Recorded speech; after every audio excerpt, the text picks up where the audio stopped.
बवाल, देश भर में बड़ा बवाल, देश भर में बड़ा बवाल। महंगाई और बेरोजगारी के खिलाफ वेलफेयर पार्टी ऑफ कर्नाटक का जबरदस्त एहतजाज। बेंगलुरु के फ्रीडम पार्क में एहतजाजी मुजाहिरा। वेलफेयर पार्टी के रियासती सदर advocate Tahir Hussain, general secretary engineer Habibullah Khan और दीगर की शिरकत। वेलफेयर पार्टी ऑफ इंडिया ने महंगाई बेरोजगारी के खिलाफ मुल्क गिर सतह पर मुहिम चलाई। 31 अक्टूबर 2022 ये 15 रोजा मुहिम इख्तिताम पजीर हुई। बेंगलोर के फ्रीडम पार्क में हुए एहतजाजी मुजाहिरे में वेलफेयर पार्टी के लीडरों ने कहा कि मरकजी और रियासती हुकूमतें अवाम के मसाइल को हल करने में नाकाम हुई हैं। खास तौर पर महंगाई बेरोजगारी में शिद्दत के साथ इजाफा हुआ है, लिहाजा अवाम को चाहिए कि आने वाले इंतखाबात में इक़्तिदार में बैठी पार्टियों को सबक सिखाएं। पेश है जुनूबी न्यूज की रिपोर्ट। देखिए, वेलफेयर पार्टी ऑफ इंडिया ने पिछले 15 दिनों से एक मुसलसल एक अभियान शुरू किया, एक आंदोलन शुरू किया, जिसमें हमारा जो मेन मुद्दा है वो बेरोजगारी और महंगाई है।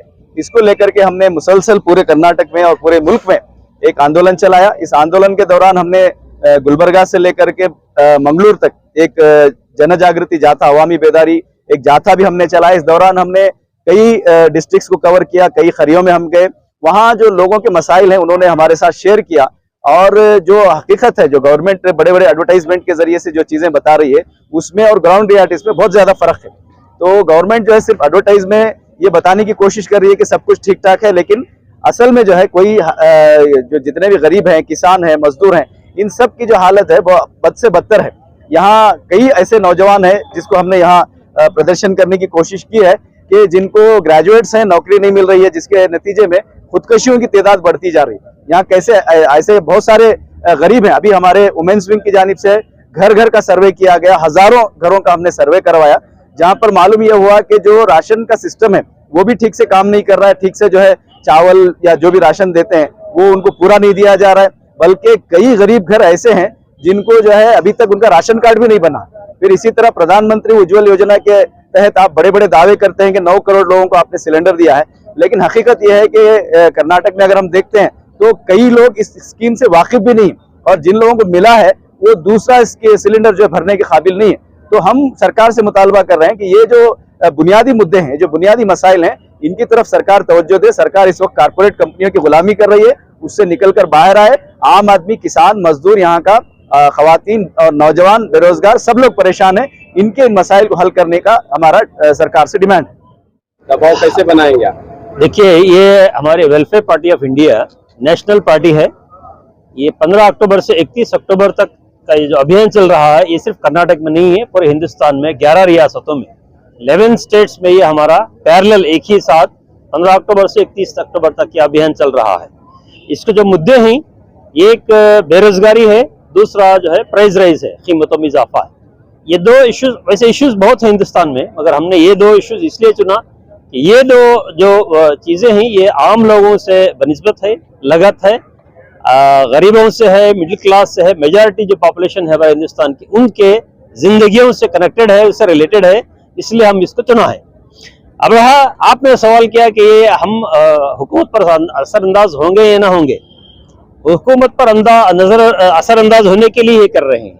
पिछले 15 दिन से जो हमारा जो अभियान चला है, हर एक स्टेट में अलग अलग एक्टिविटीज के जरिए, जाथा के जरिए, कारवान के जरिए, जुलूस के जरिए, प्रतिभटन जो एहतजाज के जरिए, प्रेस रिलीज के जरिए, फिर वो स्ट्रीट प्ले के जरिए, उसके बाद डोर टू डोर लोगों को जाकर हम मिले हैं। अलग अलग एक्टिविटीज अलग अलग स्टेट में हमने किया है। जैसा कि कर्नाटक में भी 15 अक्टूबर से लेकर 21 अक्टूबर तक गुलबर्गा से लेकर मंगलूर तक हमने एक बस का बाकायदा एक कारवान जन जागृति जाथा हमने निकाला। तो अलग अलग एक्टिविटीज के जरिए प्रेस वालों की मदद से, मीडिया की मदद से, लोगों की मदद से जो लोग ग्रेजुएट्स हैं, जो अनएम्प्लॉयड हैं, उनको हम साथ लेकर के, जिनको सिलेंडर नहीं मिला वैसे लोगों को हम साथ में लेकर, ये पब्लिक ही है, हुकूमत किसने बनाई? पब्लिक ने बनाई, तो पब्लिक हमारा साथ है तो असर पड़ेगा। असर नहीं लिए तो फिर हुकूमत को छोड़ना पड़ेगा।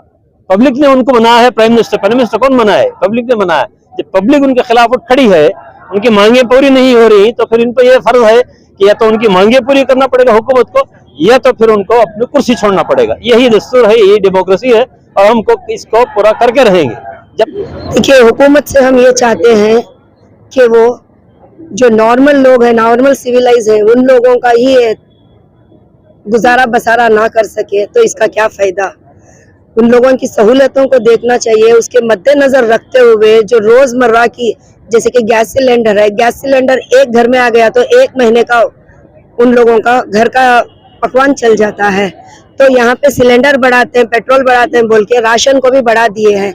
यहाँ तक के चाय का पत्ता बढ़ा दिए। चाय जो जानते हैं कि हिंदुस्तानी बिना चाय के नहीं रह सकता, कीमतें बढ़ा दिए, कीमतें इतने बढ़ा दी है कि उस पे जीएसटी भी लगा दिए। एक अंडे के ऊपर भी अगर ये जीएसटी लगाते तो जनता जाएगी कहाँ? तो ये जनता को लेके उनका आगाज करने के लिए है क्या उनको उजाड़ने के लिए है? गवर्नमेंट बताइए। हर बार दिलासा दे के, हर बार हर चीज बता के, सिर्फ सपना कभी अपना भी बना के सोचना ना, तो ये कहाँ पे है हमारी गवर्नमेंट? तो मैं परवीन शेख, WPI से, ವೆಲ್ಫೇರ್ ಪಾರ್ಟಿ ಆಫ್ ಇಂಡಿಯಾ से। ನಾವು ಆಯ್ಕೆ ಮಾಡಿ ನಾವು ಅಂತಹ ರಾಜಕಾರಣಿಗಳಿಗೆ ನಾವು ವೋಟ್ ಮಾಡಿ ಅಧಿಕಾರಕ್ಕೆ ತಂದ ಮಾತ್ರ ನಮ್ಮ ಸಮಸ್ಯೆಗಳು ಬಗೆಹರುತ್ತವೆ. ಹಾಗಾಗಿ ಈ ಗ್ರಾಜುಯೇಟ್ಸ್ ಗಳು, ಈ ನಿರುದ್ಯೋಗಿಗಳು, ಈ ಮನೆಯ ಮಹಿಳೆಯರು, ಈ ಗ್ಯಾಸ್ ಸಿಲಿಂಡರ್ ಬೆಲೆ, ಇದೆಲ್ಲ ಸಮಸ್ಯೆಗಳ ಪರಿಹಾರ ನಾವು ಇವತ್ತು ಜಾಗೃತರಾಗಿ ನಾವು ಆಯ್ಕೆ ಮಾಡುವಂತಹ ಸರ್ಕಾರ ಜನಪರ ಸರ್ಕಾರ ಆಗ್ಬೇಕು ಅಂತ ನಮ್ಮ ಈ ಅಭಿಯಾನದ ಉದ್ದೇಶವಾಗಿತ್ತು. ಈ ಅಭಿಯಾನ ಇವತ್ತು ಇಲ್ಲಿ ಕೊನೆಗೊಳ್ತಾ ಇದೆ. ಈ ಅಭಿಯಾನದ ಇದು ಸಮಾರೋಪ ಕಾರ್ಯಕ್ರಮ. ಹಾಗಂತ ಇದು ಕೇವಲ ಅಭಿಯಾನ ಸಮಾರೋಪ ಆಗ್ತಾ ಇದೆ. ಈ ಆಂದೋಲನ ಇವತ್ತು ಸಮಾರೋಪ ಆಗ್ತಾ ಇಲ್ಲ. ಇದು ನಾವು ಮನಸ್ಸಲ್ಲಿ ಇಟ್ಕೋಬೇಕು. ಈ ಆಂದೋಲನ ನಿರಂತರವಾಗಿ ನಡೀತಾ ಇರುತ್ತೆ. ಎಷ್ಟೇ ತನಕ ಅಂದ್ರೆ ಸರ್ಕಾರ ಎಚ್ಚೆತ್ತು ಇವತ್ತು ಬಡವರ ಮತ್ತು ರೈತರ ಮತ್ತು ಕಾರ್ಮಿಕರ ಮತ್ತು ಮಹಿಳೆಯರ ಮತ್ತು ನಿರುದ್ಯೋಗಿಗಳ ಹಕ್ಕೇನಿದೆ ಅದು ಕೊಡೋ ತನಕ ನಮ್ಮ ಆಂದೋಲನ ನಿರಂತರವಾಗಿ ನಡೀತಾ ಇರುತ್ತೆ. ಕೇವಲ ಈ ಅಭಿಯಾನವನ್ನು ಮಾತ್ರ ನಾವು ಇವತ್ತು ಇಲ್ಲಿ ಸಮಾರೋಪ ಮಾಡ್ತಾ ಇದ್ದೀವಿ. ಈ ಅಭಿಯಾನದಲ್ಲಿ ತಾವೆಲ್ಲರೂ ಕೈ ಜೋಡಿಸಿದ್ದೀರಾ, ತಾವೆಲ್ಲರೂ ಶ್ರಮ ಪಟ್ಟಿದ್ದೀರಾ, ತಾವೆಲ್ಲರೂ ಶಕ್ತಿ ಮೀರಿ ಕೆಲಸ ಮಾಡಿದ್ದೀರಾ. ಹಾಗಾಗಿ ನಾನು ಕೂಡ ನನ್ನ ವತಿಯಿಂದ ತಮ್ಮೆಲ್ಲರಿಗೂ ಅಭಿನಂದನೆ ಸಲ್ಲಿಸ್ತಾ ಈ ಕೆಲಸವನ್ನು ಮುಂದುವರಿಸೋಣ. ಈ ಕೆಲಸವನ್ನು ಹೀಗೆ ನಾವು ಮುಂದುವರಿಸ್ತಾ ಜನರ ಸಮಸ್ಯೆ ಬಗ್ಗೆ ನಾವು ಆಲಿಸೋಣ ಮತ್ತು ಜನರಿಗೆ ಅನುಕೂಲ ಆಗುವಂತಹ ಕೆಲಸ ಮಾಡೋಣ ಅಂತ ಹೇಳ್ತಾ ನನ್ನ ಮಾತನ್ನು ಮುಗಿಸ್ತಾ ಇದ್ದೇನೆ.